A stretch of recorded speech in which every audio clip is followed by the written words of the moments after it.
Welcome everyone. My name is Michael Moreland. I teach in the law school here at Villanova.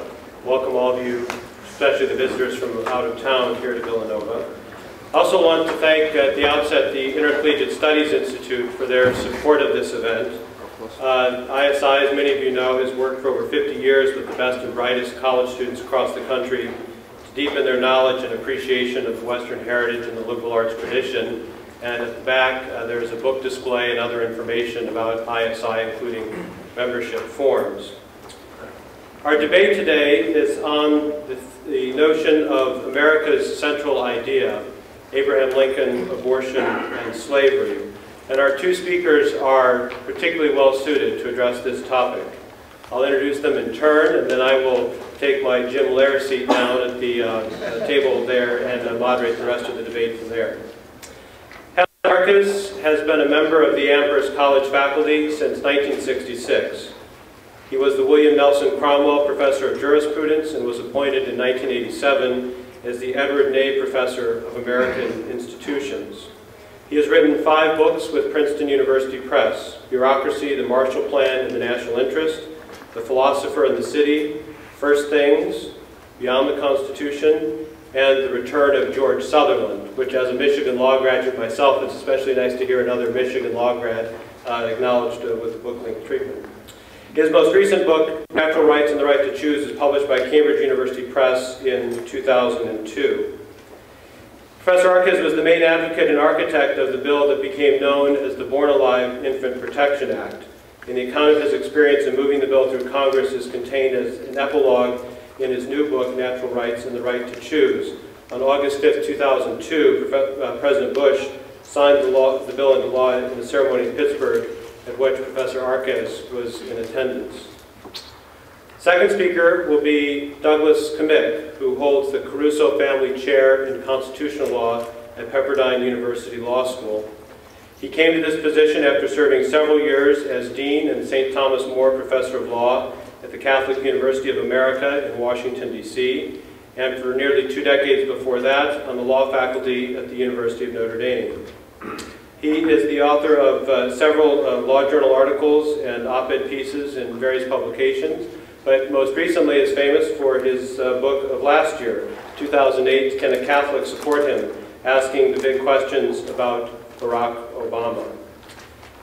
At the outset, Professor Arquez will have 20 minutes to speak, and then another 20 minutes for Professor Cammick, and then they will each have 10 minutes to respond to each other in a one-on-one and one-on-one format again, and then we should have, if all goes according to plan, a good half hour or so for questions and answers from the audience. So I'll ask, as Jim Lair would say, I ask you to hold your applause, except for now, when we welcome our two speakers to the podium. Thank you.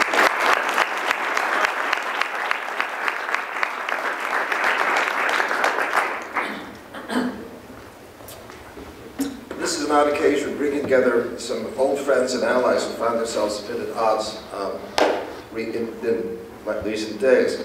I've truncated this talk to stay within 20 minutes. I'm tempted to use an old device of mine and compress this talk Hebraically by omitting the vowels. You sound Welsh. Ladies and gentlemen, at the time of Lincoln's inauguration, 7 states had seceded, and Lincoln sought to appeal to the Constitution as the ground on which the seceding states could yet hold together within the Union. But of course, we understand that for Lincoln, the appeal to the Constitution was an appeal to a lesser or a secondary ground. Lincoln famously said at Gettysburg, 77 years ago, our fathers had brought forth a new nation. The point has been made often that if we count back 87 years from Gettysburg, we don't arrive at 1787 with the framing of the Constitution.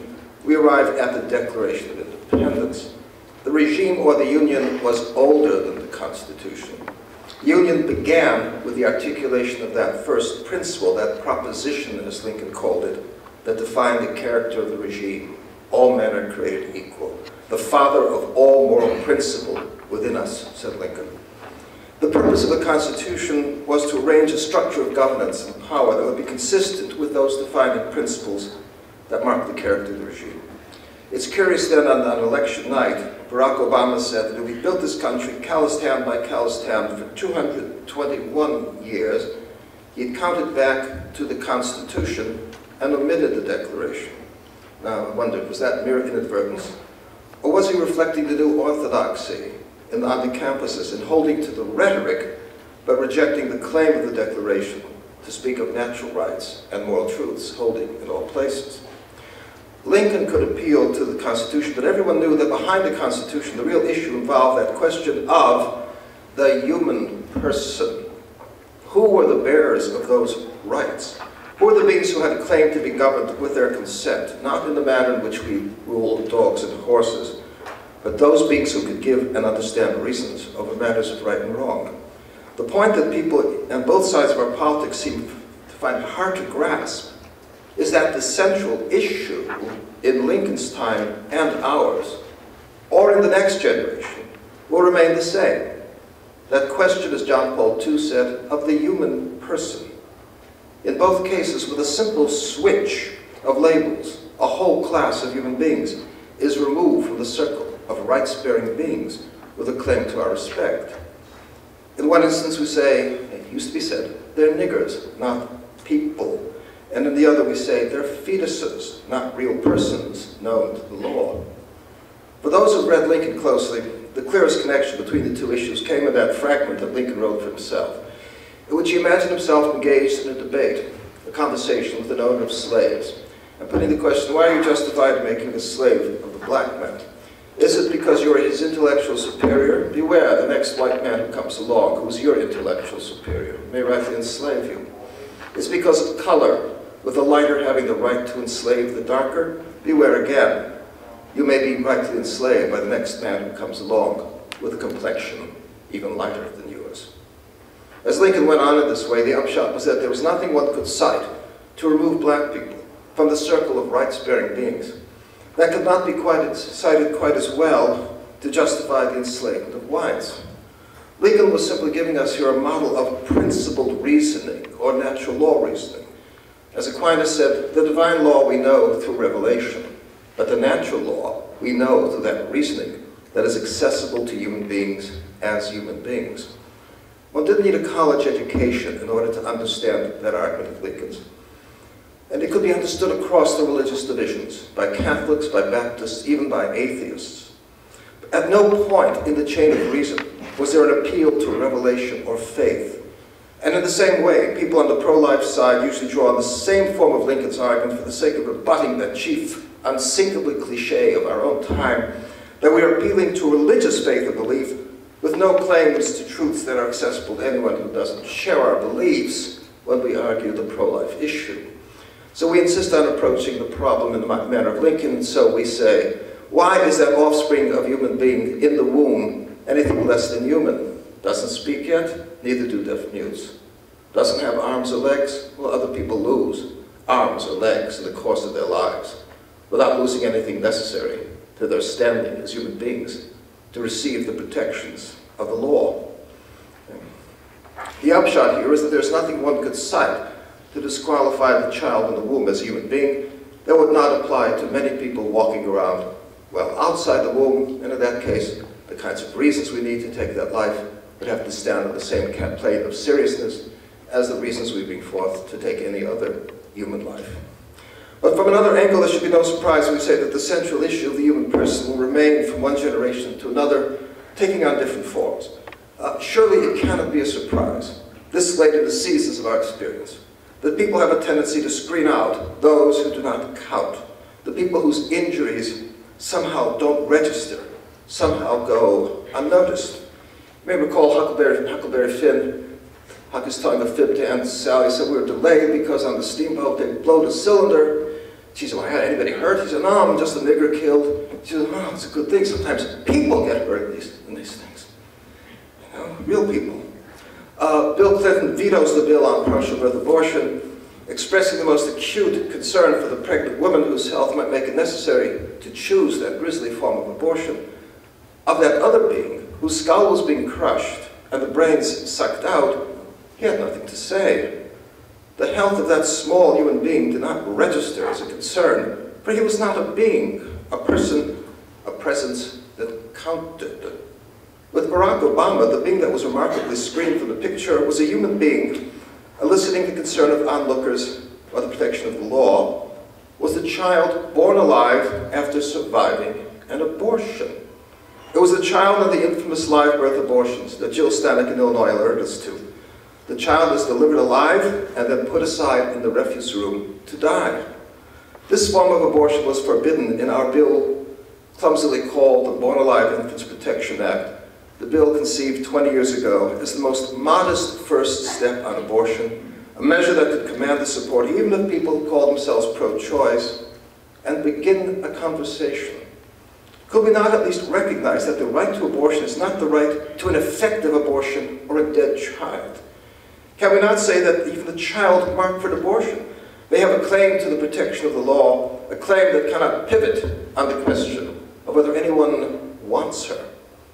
The Democrats held back on that bill in Congress, but by the end they all voted for it, and they did it out of prudence, not because they accepted the premises of the bill, but because they didn't want to suffer the embarrassment of voting against it, and they didn't want to draw attention to the bill by resisting it publicly. But apparently the playbook didn't get to Senator Barack Obama in Illinois, for he actually led the opposition to the same bill in Illinois, and as chairman of one legislative committee, he managed to kill it. One of the ironies here is that the opposition saw the bill more clearly than many of its allies, for they saw the principle that lay at the heart of the thing, the recognition of that human standing of the unborn child. Barack Obama saw that point as clearly as anyone, but unlike the National Democrats in Congress, he alone summoned the nerve to oppose that premise explicitly. As he well understood, the law could not recognize the human standing of that child who survived the abortion without recognizing the human standing of that same child just minutes earlier, weeks earlier in the womb. And if that occurred, the right to abortion at any stage for any reason would be called into deep challenge. With a full sense of what he was doing, he affirmed that right to abortion, unqualified, unrestricted, and he was willing to live with the implications. Or he was until he ran for the presidency, and his record was disclosed. His antics in trying to dissemble about that record, to offer one false account or excuse another, I've taken up in print, and we could deal with it at another time. His cleverest move was a version of Chico Marx's famous line, "Who are you going to believe, me or your own eyes?" Would you believe that I, with my large nature, would actually be willing to withhold care from a child? Would you believe that? This unlovely record proved a bit of a stumbling block to some Catholic intellectuals, normally on the pro-life side, who were tempted to defect to the side of Obama. That was a problem that could be overcome mainly by one move, making the argument that abortion was one among many issues of moral import, including the war in Iraq. That if Obama's policies improved the economy for people of middle and low income, there might be less of an incentive to choose abortions. But that argument, that contention, brings us back to the logic of that original position on the centrality of that issue about the human person. The historian J.G. Randall famously complained about Lincoln and Douglas, with all of those grave issues facing the country in 1858, the expansion of the Western lands, the extension of the railways, the assimilation of a vast wave of working-class immigrants. What were these two characters roaming the countryside in Illinois arguing about but that vexing moral question of slavery, for which we know, of course, there are no answers because there are no world truths that could render an answer. Now, I take it that people in our own day would reject that critique offered by Randall, disparaging the issue of slavery or denying its centrality. But what would be the ground of that rejection? Is it simply that we in this generation just care more about that issue of slavery? That we are more inclined to give it moral primacy, not because of any intrinsic significance, but simply because it accords with the things that we happen to care about? Are our preferences to be respected simply because they are ours? Or could we bring forth some reasons or principles that would justify the judgment to accord centrality to this issue, even on the part of people who may not share our tastes or inclinations? I would argue, of course, that there is such a principle. The question of the human person is the question at the root of everything else before us. Let's say, for example, that there are other issues of moral standing claiming our concern, leading us to subordinate that matter of abortion. Could it be the deaths involved in the war in Iraq? Could it be the concern for people who have lost their jobs, their homes, or a large portion of their savings in the recent meltdown of the market? But the prior question is, why do the hurts of these people count? We don't know them all. Why is the hurt that they suffer in their savings, their jobs, worthy of our sympathy and concern? Do we assume that all of these people count, even though we don't know them, even though we don't know which among them are deserving and which undeserving? That is, are we backing, without noticing, into that anchoring premise of all men are created equal, that they are of equal concern to us? Well, then why are the lives of those unknown children in the womb lives that are somehow lesser lives, with a lesser claim to our concern? If it is a serious matter that people lose their jobs or their savings, would it not count as an even more serious hurt or injury that people we know to be innocent beings in the womb are being killed by being poisoned or dismembered? As we used to say, aren't life rights prior? For we need life before we can exercise liberty or acquire property. In the scale of injuries, isn't it a far worse injury to be poisoned and dismembered than to lose one's home and one's savings? And of course, if we are concerned about the lives lost in war, why should we not be concerned with 1.3 million lives extinguished each year in abortion without the need to render a justification? I could draw that upon Lincoln's model and draw this summary as the upshot. There's nothing one could cite to establish the importance of those highly touted other issues that rise above abortion without making an even more compelling case for the injuries and issues at stake on the matter of abortion. Namely, the right to kill innocent beings at a number of over 1 million a year for reasons that need not rise beyond one's own self-interest, a novel claim in the law. It is at this level an irreducibly logical matter. There is no way, I argue, to deny the centrality of that issue of the human person in abortion without diminishing radically, in turn, the importance of every other issue that people profess to care about. But what about the matter of conjecture, about the way certain policies will play out? That Barack Obama's policies may work to improve the economy, provide health care, and that way perhaps diminish the number of abortions by diminishing the incentive to choose them.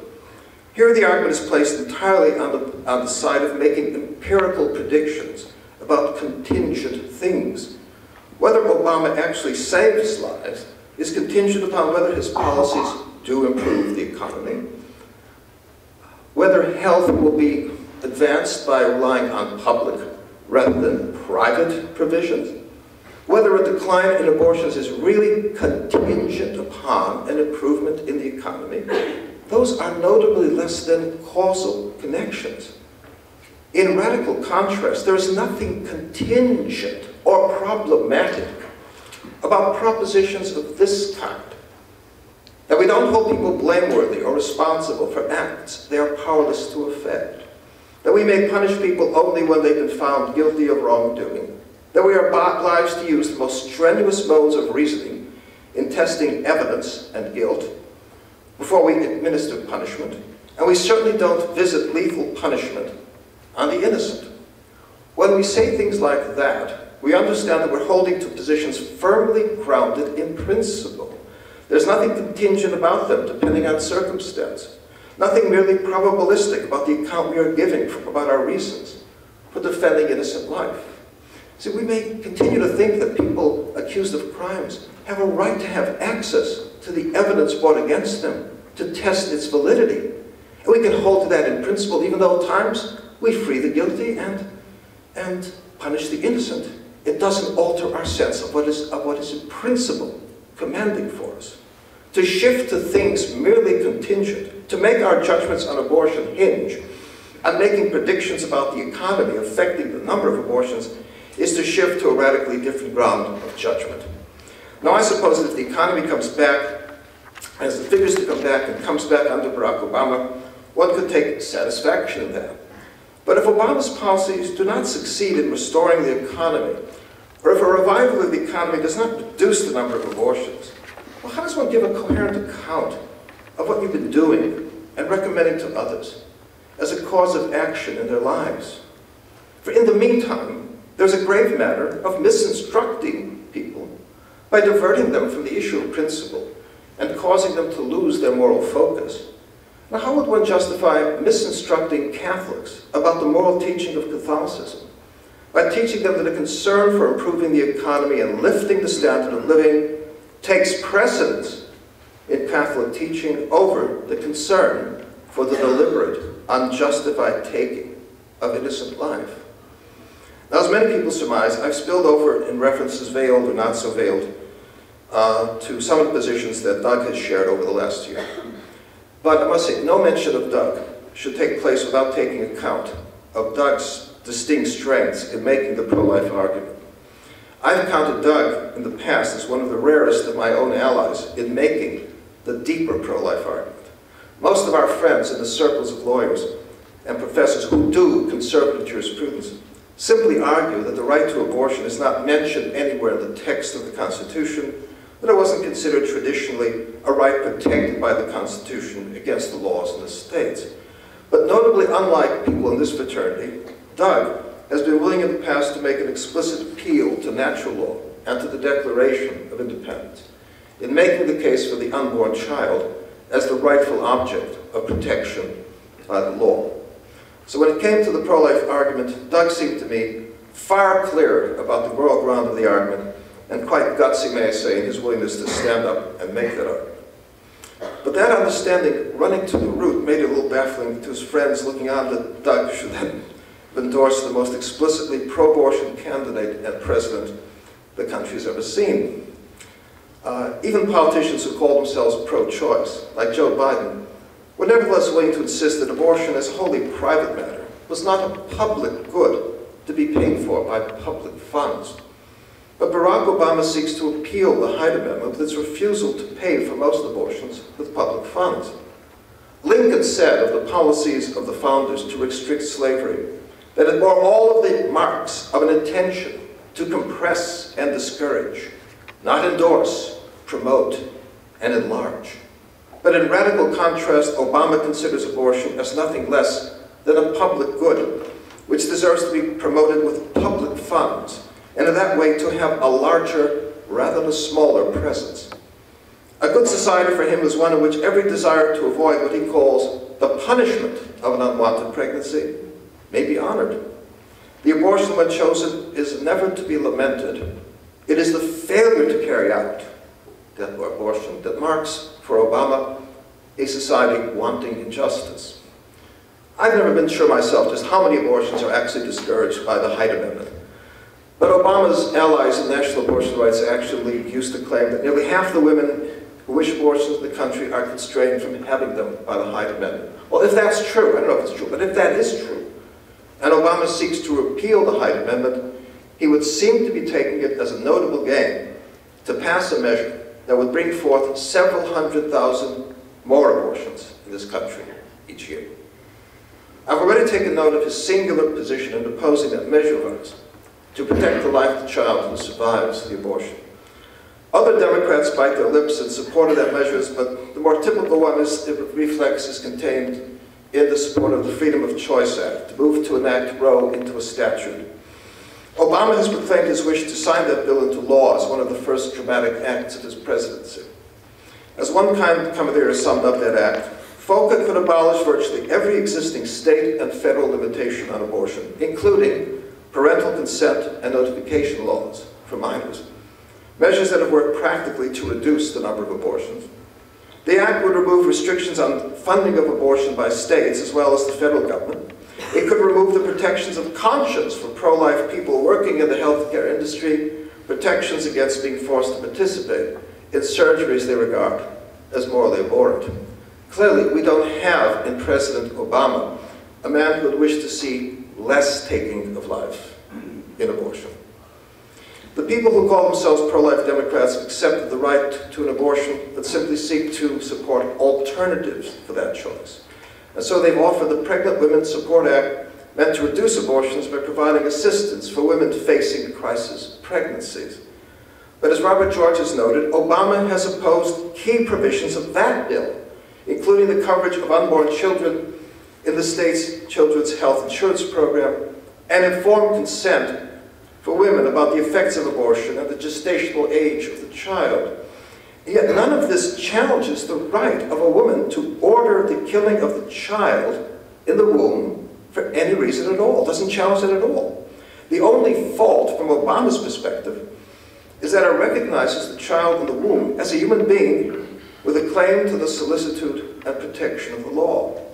Obama's opposition to the bill makes sense only from the perspective of one who is determined to sweep away even the slightest inhibitions on the inclinations, not the freedom, the inclinations of a woman to seek an abortion.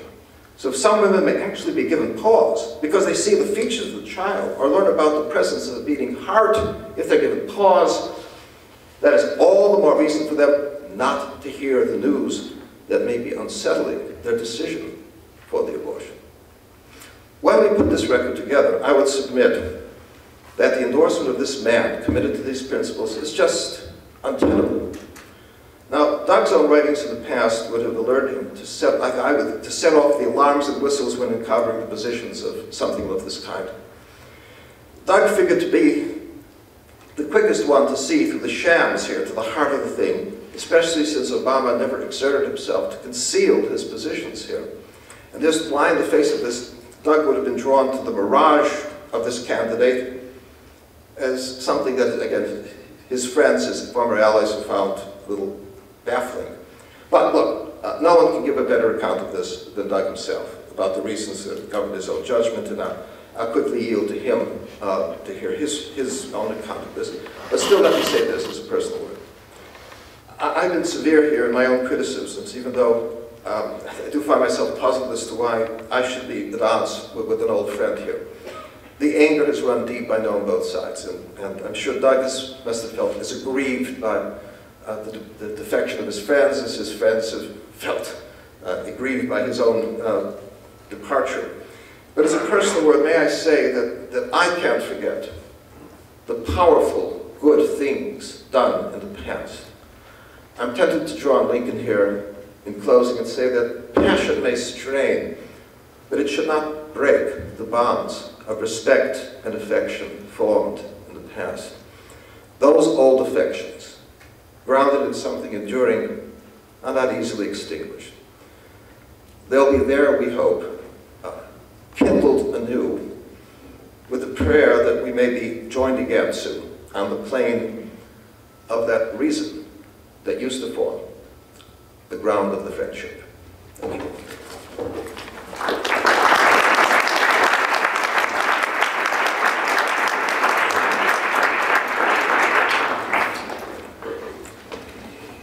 Good afternoon.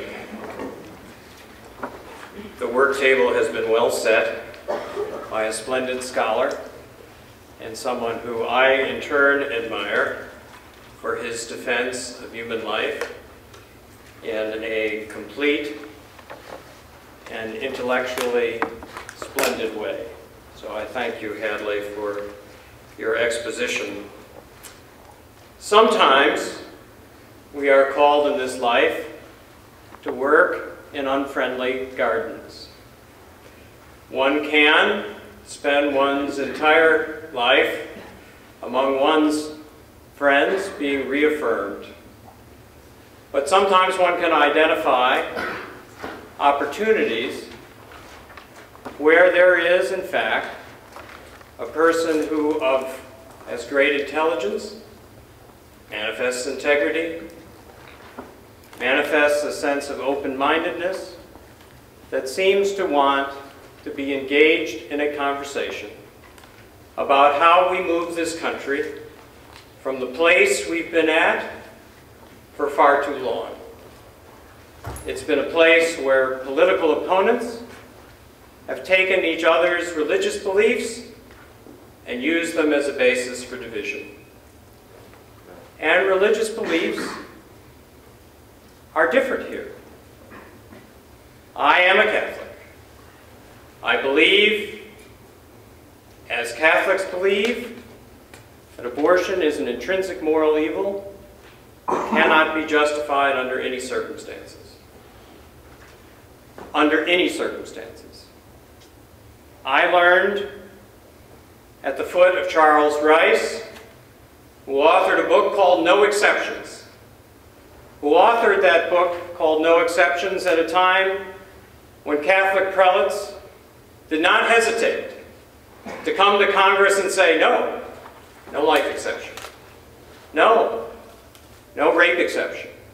No, no incest exception. No exceptions means no exceptions. Life is to be protected.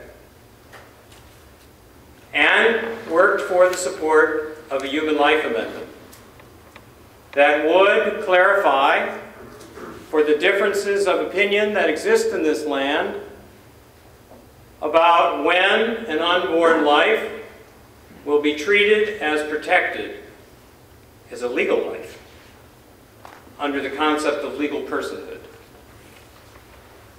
It has been a good long time since I have seen the prelates of my church or anyone else come to Congress to defend the Human Life Amendment or to defend the defense of life without exception.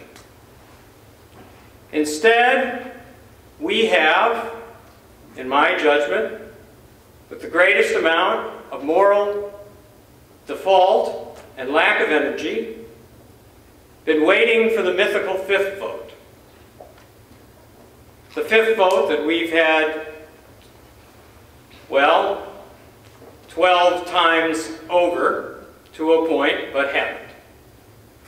We have appointed the last, that is, Republicans have appointed 12 of the last 14 justices to the Supreme Court of the United States. And yet, I don't think I could count to 4 right now on the Supreme Court with respect to even doing something quite intermediate. Not defending human life in the manner in which Hadley Arcus has just splendidly defended it, but defending a compromise. And that compromise is Roe versus Wade. And that compromise is the overturning of Roe versus Wade. Because both are compromises. Roe versus Wade, as moderated by Casey versus Planned Parenthood, basically says, regulate, don't prohibit. Those who argue for the overturning of Roe versus Wade, as Senator McCain argued for it not with the defense that you have just been given, not with the defense of human life, but with the defense of federalism. And as Professor Arcus has well noted, that has not been ever my defense of human life. Right, right. But it was the one offered to us in the last election. And so it was in that calculus, and not a calculus that weighed the defense of human life against other issues, though I think other issues ultimately cannot totally be ignored because they too involve human life.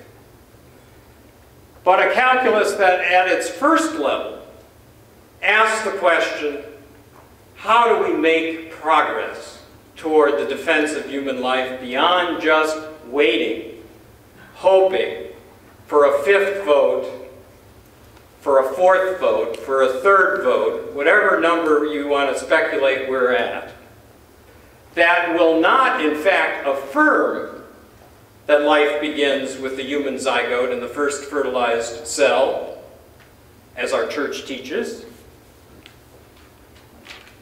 but instead affirms the right of 50 different decision makers to do what they want.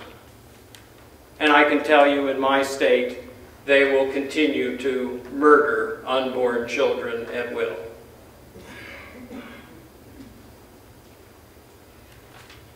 Now, let me step back a minute. There's so much in the frame of argument that Professor Arcus and I agree upon.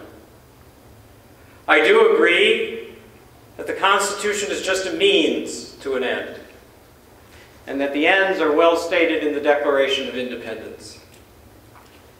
That's not a popular view. When Justice Scalia came to the Catholic University of America and searched for his pocket constitution, and he discovered, much to his dismay, that he didn't have one, I was happy to supply him with mine, the one that I had obtained from the National Constitution Center, where Akil Amar and I were privileged to serve as the founding scholars and residents for that splendid place that you have in Philadelphia. And because we share the belief that the right order is that the Declaration is the promise and the Constitution is intended to be the fulfillment of that promise, we did an essay for the foreword of that little pocket Constitution that you can get from the Constitution Center, where the Declaration is given its proper place. I handed my Declaration-based Constitution to the Justice, and he said, "I want the real Constitution," and set it aside. He has said that many times. And it's not that he disaffirms the existence of the natural law in his own life, but he does deny that it can guide the interpretive exercise of the Constitution as he has been given to do it by his judicial oath. So, ladies and gentlemen,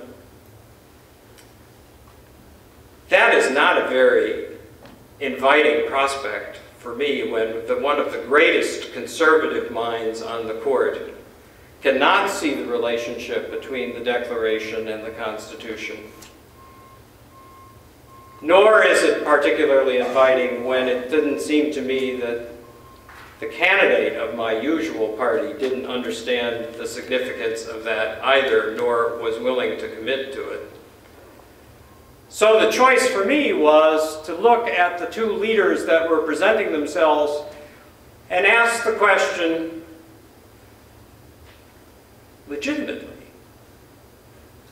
whether the man who set himself out to defend the choice of the woman as the only moral actor as he sees it possible for that choice to be made was capable of advancing this issue in ways that hadn't been advanced when our total focus was on the Supreme Court and the changes in the composition. What did he hold out as that possibility?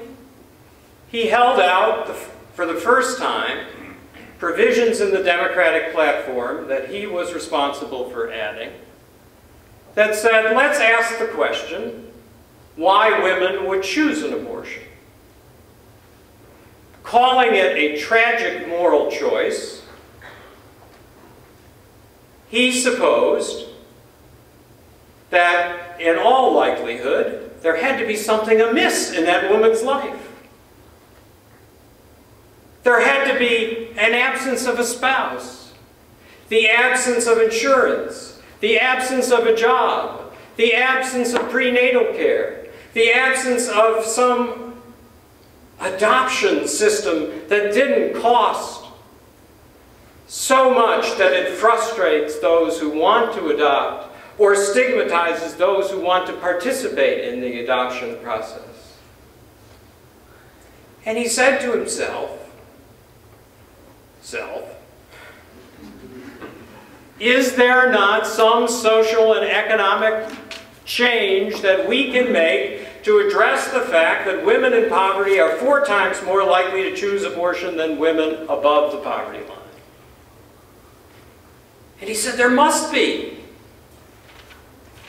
And I commit he said, through my party, to fund prenatal care, postnatal care, a reform of the adoption system, maternity leave that's not presently funded, and to work for conditions that will reduce the incidence of abortion. Professor Arcus rightly says it is speculative. That, by the way, is more direct than just hoping the economy improves. That's a targeted set of resources that's going there, but it's still speculative as to what the improvement will be. But it wasn't speculative for the Kamek family, because the Kamek family has seen it work. We, like many of you, I'm sure, in this room, participate in our parish efforts to come to the side of women who face an unwanted pregnancy. Oftentimes those women are young women, and oftentimes they don't want to talk to me. They've seen me in the classroom. They want to talk to my Carol. And they come with a predisposition. We've been to Planned Parenthood, they say. We know we can handle this very quickly, and that's what we're going to do. And Carol says, just hold on. Let's take a walk. And one by one, she gets them to disclose what it is that they're confronting. And the first thing will be they're going to have to leave the student residences. And then the next thing is that they'll have to drop out of school. And the next thing is their parents will be enormously disappointed in them. And the next thing is that they have no economic well-being to support themselves. And Carol says all of that can be handled. And it's not an idle promise on her part. Carol intervenes out of our private pocket, out of the resources of the parish, out of the resources of anybody that comes in contact with us, to get people jobs, to persuade the university, to leave people registered, to leave people in the student dormitories. And then, of course, there's the ultimate argument. I'm not ready. I'm not ready to be a parent. I don't think I'm up to it. Carol says, there are many people in this country who are begging to be parents and cannot be, and I can help you find them, and they will care for your child. We have never intervened in that matter and had a woman choose an abortion. Not once. Because, in fact, love of neighbor means love of neighbor. Knowing the neighbor by name, knowing the anxiety and the actual specifics of the dimension of what is confronted in the very anxious way in which it is confronted in those circumstances, and then not disappearing from their life when the child is born.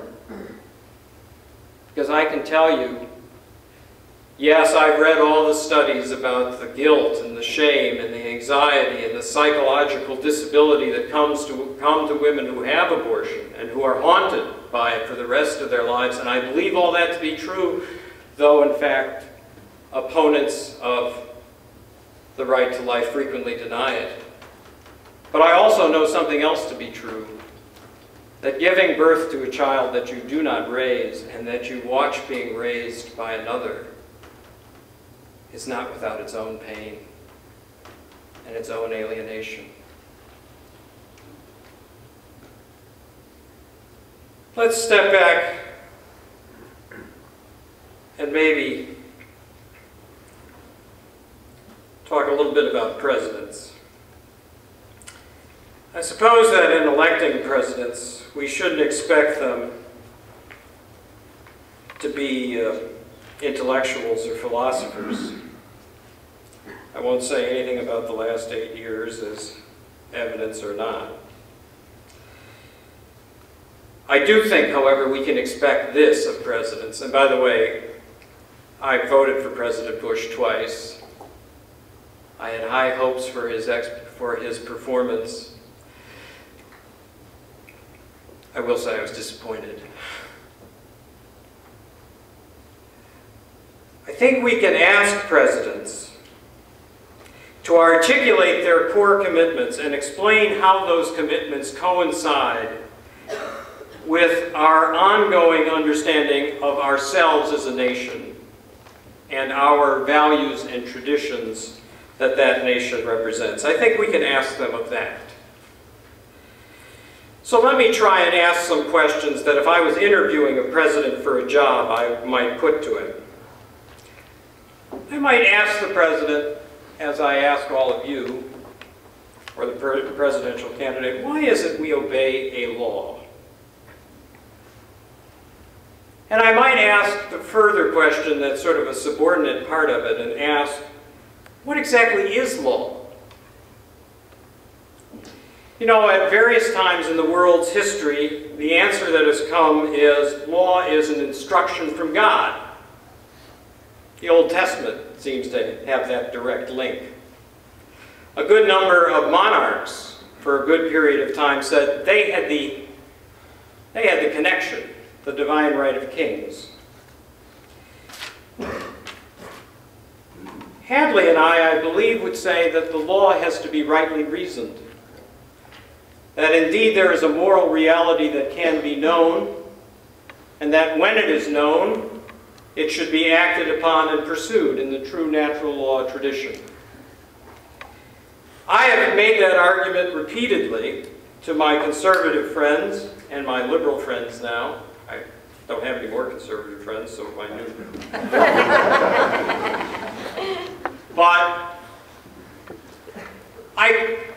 from both sides, I get the response, so you say. How is it that that's not just an assertion of what the good is? Chief Justice Rehnquist and I, on occasion, and I mean this is a name dropper, but because I was in the same town and I didn't mind him smoking during lunch, on occasion we would get together. And he was a philosopher. Many people didn't realize he wrote, as a young 24-year-old student at Stanford, a theory of moral rights.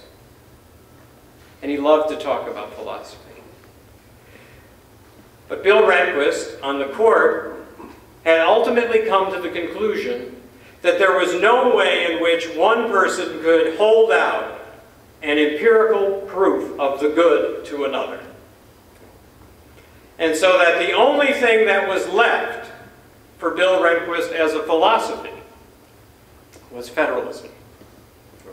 Was that we would, in fact, trust the constitutional discourse to ultimately stumble upon the truth somewhere in the country, somewhere in those 50 states, and we would hope that in the Brandeisian experiment of one state holding out the good to another, that all would come to its side. That was his hope. But it was not an embrace of the natural law as easily as most Catholics embrace the natural law, because our faith and our faith instruction is so splendid to give us that great support of natural law reasoning when one has the blessing of John Paul II and encyclicals like the splendor of the truth, and putting the person at the center of the economy and the center of government. Well, then it's relatively easy in faith, but it's in faith. I would like to suggest to you that in light of, there's two other frequent definitions of law, therefore. One is as an outgrowth of the experience of the human community. I would call this the common law experience. Another is merely the product of a legislature that says, if you don't obey, you will be forced to obey. Law coupled with force. Those last two sources are the ones that have occupied the modern mind, because there's not too many communities left, except a few Orthodox Jewish communities that are directly in touch with the Old Testament God direction. There are not too many communities other than the small community that may exist here giving credence to the natural law in the fullest sense. And so we have the common law and the positive law. I would like to make a natural law defense of the common law for a moment. That law emerges from human nature. Remember, Madison was asked, what is the Constitution? And he says, the Constitution is the greatest reflection of the human person. Law emerges from human nature, and our understanding of human nature continues to evolve. Notice I'm not saying human nature continues to evolve. I don't think God's up there making new product lines. But James Wilson, one of the most wonderful exponents of the natural law in our history, your delegate to the Constitutional Convention, your lecturer at the University of Pennsylvania, made it very clear in his wonderful writing in those lectures that every generation gets a greater understanding of the human person, that our understanding of what we are, of who we are, what our potential is better known and will be better known years from now than it is right this instant. And in fact, there's interesting things happening on that skeptical scientific side of the ledger. Because there's whole bodies of writing now coming out of neurobiology that say, you know, there just seems to be this design to the human person. The human person actually seems to know right from wrong, and they seem to know right from wrong in every culture, and across languages, and across ethnicities, and across races, and across genders. Isn't it interesting? Yeah, it is. It's what we've been saying in the natural law side for a good long time. Oh, yes, we know that, but now we have MRIs. And we can see the brain light up in different ways when people engage in moral reasoning, and they light up in the same way whether they're in Kenya or Kentucky.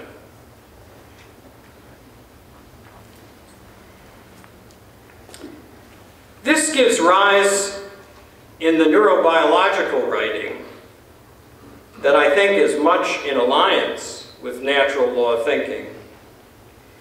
That law emerges out of the unique abilities of the human person to communicate and compel.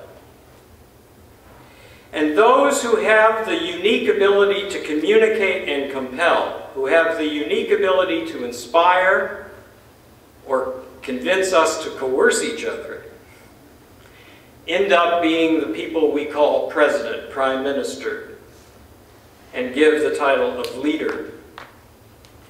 These leaders have the unique ability to signal for us the best of human behavior within the particular group. Notice what law is not, therefore. Law is not externally given.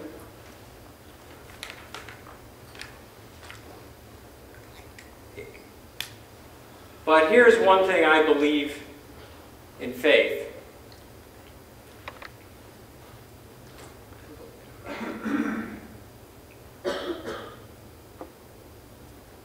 Even as law emerges out of this human community, in the manner in which we've been talking, we always have to be on guard for not going beyond our human limits. The creature does disappear without his creator. The creature does disappear without his creator. And when I suppose, or when any leader supposes to contradict God's creation, we are not advancing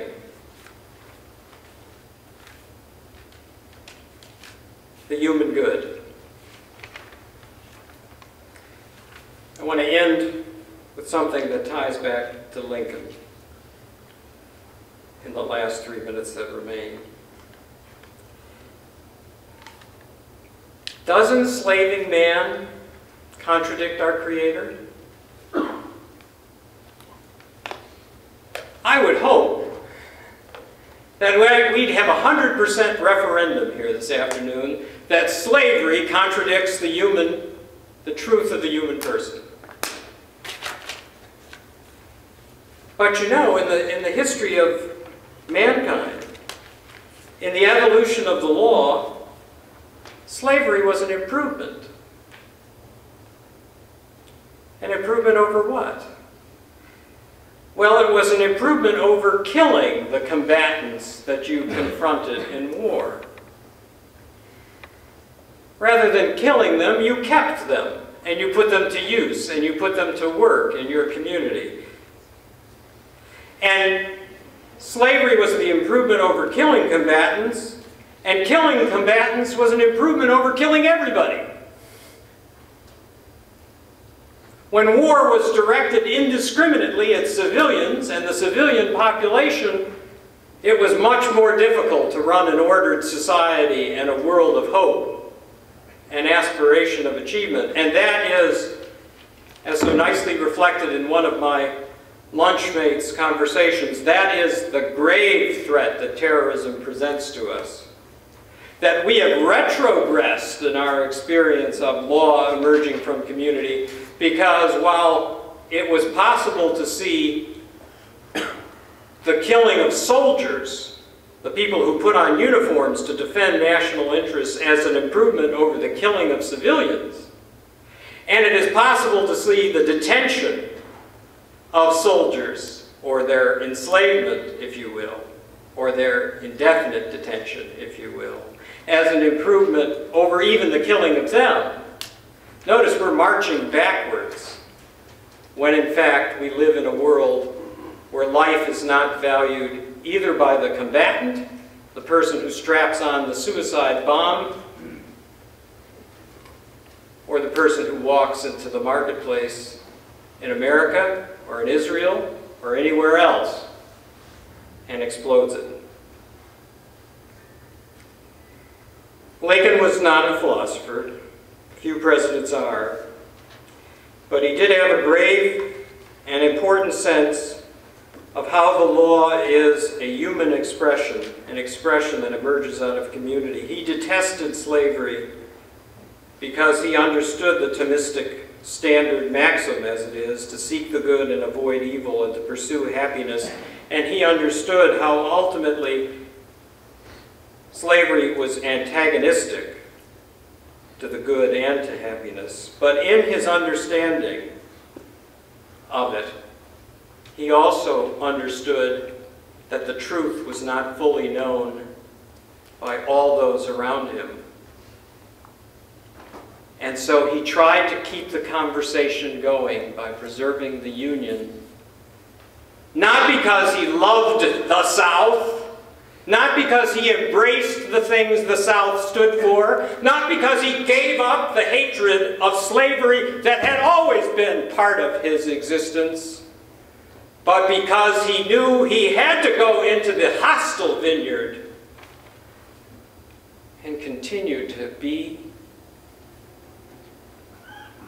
someone who could lead them out of darkness, who could find, in fact, friendship even with those who tolerated the worst of institutions.